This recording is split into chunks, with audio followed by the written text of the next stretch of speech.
Hello everyone and welcome back to my channel. I would like to talk about some books that I see myself reading in 2020 purely because I have a huge interest in them obviously, but also because they seem to be a lot of people's favorite books from last year. What I did back in December is that I went to the Goodreads Choice Awards and all the nominations, and then I picked out the books that I was personally interested in. I made a list on my phone, and then what I've done in the past few months is starting to read some of those books. For instance, I've already read Three Women by Lisa Taddeo, which wasn't really that good in my opinion. It was very frustrating, but not in the good way. I've also read The Dutch House by Anne Patchett, which I absolutely adored. And also I've read this book, My Sister the Serial Killer, which also wasn't really my cup of tea, but it was good enough. So all of this to say that I've already started on this list, but I have picked out 10 books from my list which I haven't read yet and which are high on my TBR for 2020. I've written them down in my notebook, so let's find the list and get started. First book on my list is a very huge book, a book about family, and that is The Most Fun We Ever Had by Claire Lombardo.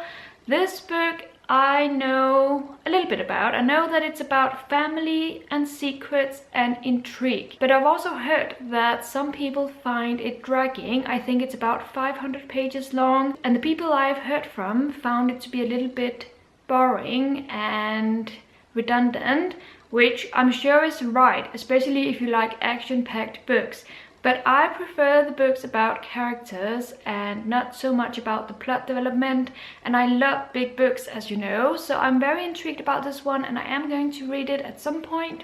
I will get it from the library because at least that's my plan, so I will have to wait a few weeks for that, but I might also just get it if I am really eager to read it and just can't get it from the library because of the situation nowadays. Next book on my list is Recursion by Blake Crouch. Now this one I want to read because I read his Dark Matter last year and absolutely not loved it, but it was a 4-star read for me. It was definitely intriguing and it was good to read something different from what I'm used to. This is sci-fi and I found it compelling to read. So I'm curious to read his newest book, which is Recursion. It's very yellow. I don't know too much about it. I think it's about mind readers and I don't really want to know much else because it's sci-fi, but it's also very plot driven, so I like to go into it not knowing too much. Next we have a book which I actually have a physical copy of, and that is Lock Every Door by Riley Sager.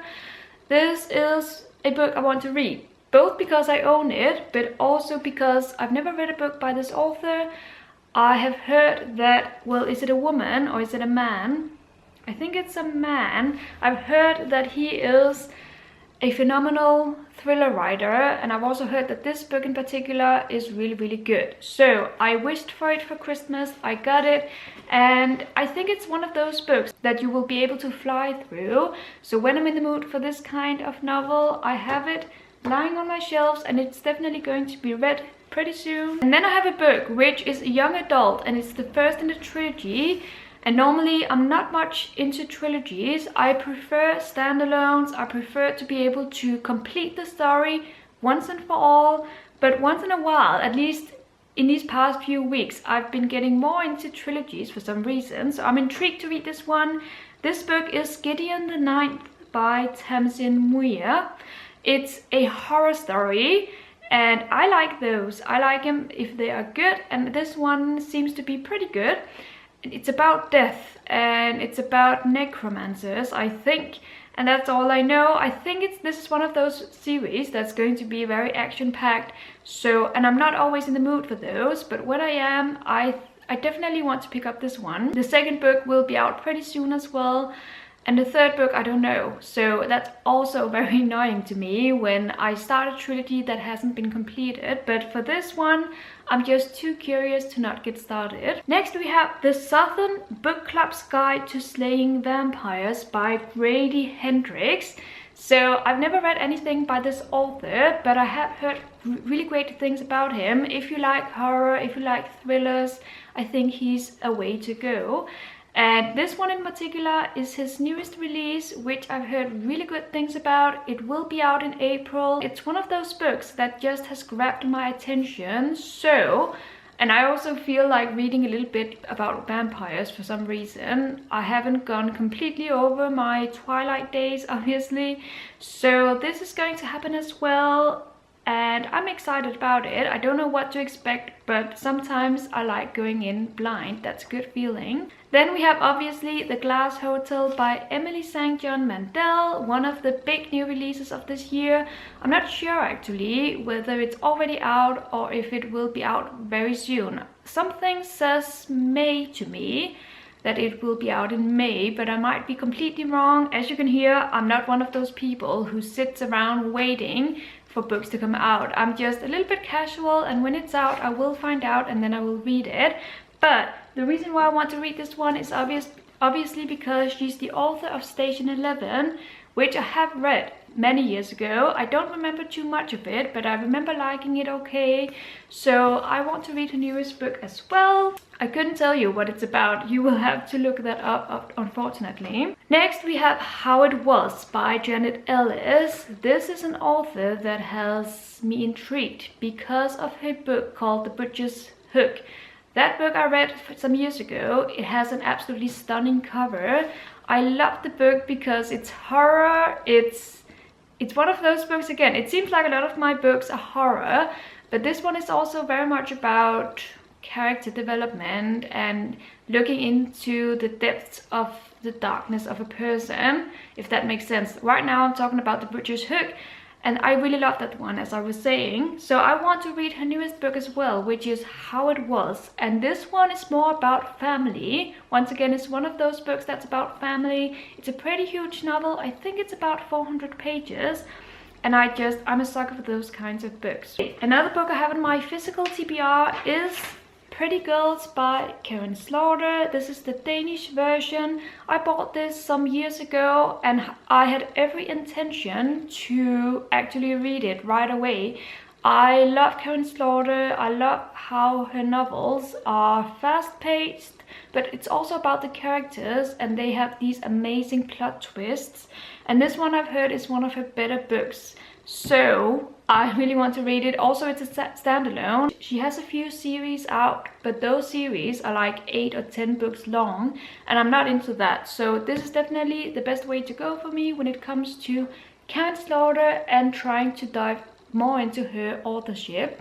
I really hope this one won't disappoint me because I have heard phenomenal things about it. Next one is Scythe by Neil Susterman. Now, this book I have already read, but this is the first in a trilogy. So obviously my wish is to read the next 2 books in the trilogy this year, because the first book was pretty good, pretty intriguing. It wasn't mind-blowing in any way, but it was still a pretty interesting book. So I definitely plan on checking out the rest of the trilogy once the libraries are open. It's a pretty well-known young adult fantasy slash a little bit horror dystopian series.